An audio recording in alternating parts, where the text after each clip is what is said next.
సంగారెడ్డి జిల్లా బొంతపల్లిలో తీవ్ర విషాదం జరిగింది. మైత్రి డ్రగ్స్ పరిశ్రమలో జరిగిన ప్రమాదంలో ఓ కార్మికుడు ప్రాణాలు కోల్పోయాడు. యాజమాన్యం నిర్లక్ష్యం వల్లే ఈ దుర్ఘటన జరిగిందని కార్మిక సంఘాలు ఆరోపిస్తున్నాయి. ప్రమాద విషయాన్ని దాచిపెట్టేందుకు యాజమాన్యం ప్రయత్నించిందన్న విమర్శలు వెల్లువెత్తుతున్నాయి. ఈ ఘటన స్థానికంగా తీవ్ర ఉద్రిక్తతకు దారితీసింది.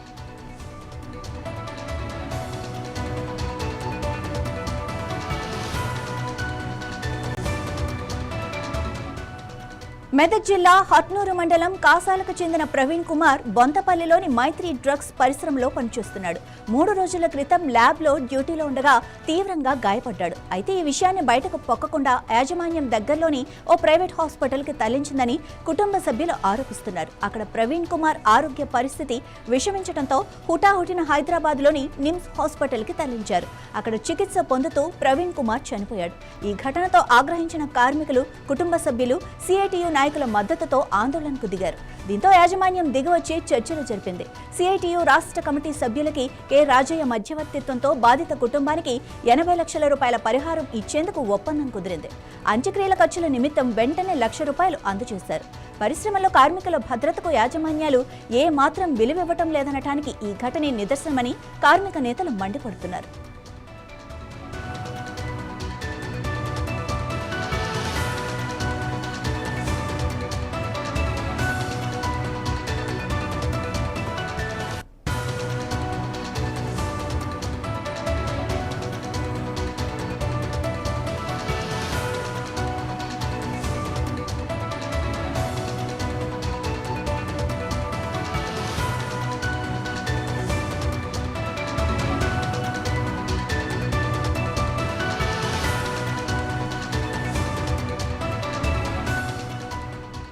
సంగారెడ్డి జిల్లా బొంతపల్లిలో తీవ్ర విషాదం జరిగింది. మైత్రి డ్రగ్స్ పరిశ్రమలో జరిగిన ప్రమాదంలో ఓ కార్మికుడు ప్రాణాలు కోల్పోయాడు.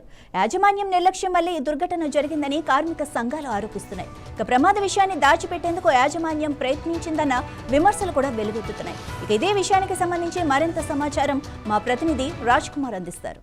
రాజ్ కుమార్, అసలు ఏం జరిగింది? ఎందుకు దాచిపెట్టాల్సిన అవసరం వచ్చింది?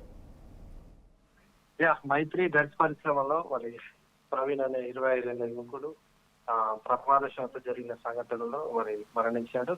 దీనికి సంబంధించి యాజమాన్యం దాచిపెట్టింది అనేది మనకు సమాచారం వచ్చింది. ఎందుకంటే బయట పడితే అది కేసు అవుతుంది. కేసు అయిన తర్వాత అది మీడియాలోకి వచ్చిన తర్వాత కంపెనీ యొక్క పేరు చెడిపోతుందనే ఉద్దేశంతో వాళ్ళు దాచిపెట్టారు.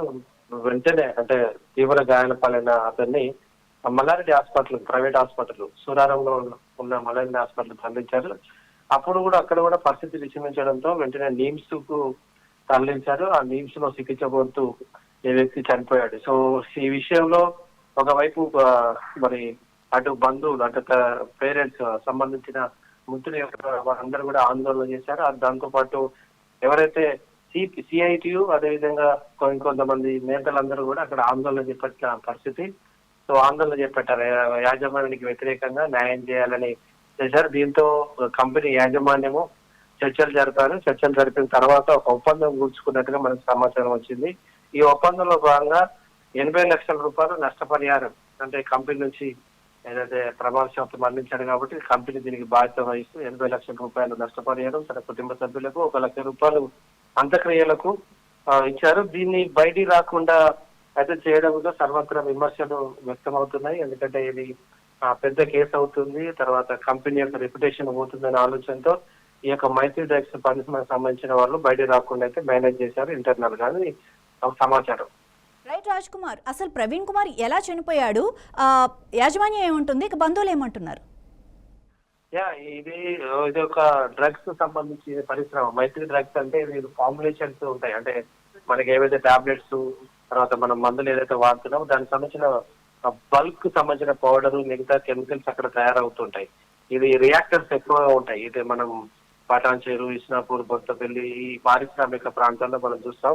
ఈ ఇటీవల రియాక్టర్ కూడా పెళ్లి చాలా మంది చనిపోయారు. సో ఇక్కడ ఏంటంటే ఎక్కువగా ప్రమాదం జరగడానికి ఎక్కువ ప్రెజర్ ఎక్కువ అయినప్పుడు సో కొన్ని టెక్నికల్ ప్రాబ్లమ్స్ వల్ల కూడా కొన్ని అవుతుంటాయి. కొన్ని పాత మిషన్స్ వాడడం కానీ, కొన్ని టెంపరేచర్, హై టెంపరేచర్ ఉన్నప్పుడు జరుగుతూ ఉంటాయి. ఇతను కూడా అందులో ఒక కార్మికుడిగా పనిచేస్తున్నాడు. సో అక్కడ జరిగిన ఆ ప్రమాదంలో ఆయన తీవ్ర గాయాలతో హాస్పిటల్లో మృతి చెందాడు. దీని మీద యాజమాన్యం కొంత నిర్లక్ష్యం వాయించింది. సో వెంటనే ఆసుపత్రికి, అంటే పెద్ద ఆసుపత్రికి, ఇప్పుడు మల్లారెడ్డి హాస్పిటల్ ఓకే, ఆ తర్వాత నిమ్స్ కాకుండా ఇంకొంచెం యశోద గాని, అపోలో గాని ఇలాంటి పెద్ద ఆసుపత్రికి తరలిస్తే మా మా అబ్బాయి బతికేవాడని అక్కడ మృతుడికి సంబంధించిన బంధువులు ఆరోపణలు చేశారు. దాంతో పాటు కొంత నిర్లక్ష్యం వహించారని వీడు కూడా ఈ మృతుడి బంధువులు ఆరోపణలు చేశారు. అంటే ఇక్కడ కొంత ఆలస్యమైందని ఒక ఆరోపణలు కూడా వెలువడుతున్నాయి. దీంతో కొన్ని కార్మిక సంఘాలు కూడా రంగప్రవేశం చేసి ఇటు మృతుడి కుటుంబానికి అటు ఈ పరిశ్రమ అంటే కంపెనీకి సంబంధించిన మధ్యలో కొన్ని చర్చలు జరిపి సో ఈ యొక్క నష్టపరిహారాలు అయితే ఇప్పించినట్టుగా మనకు తెలుస్తా ఉంది. Right, thank you Raj Kumar.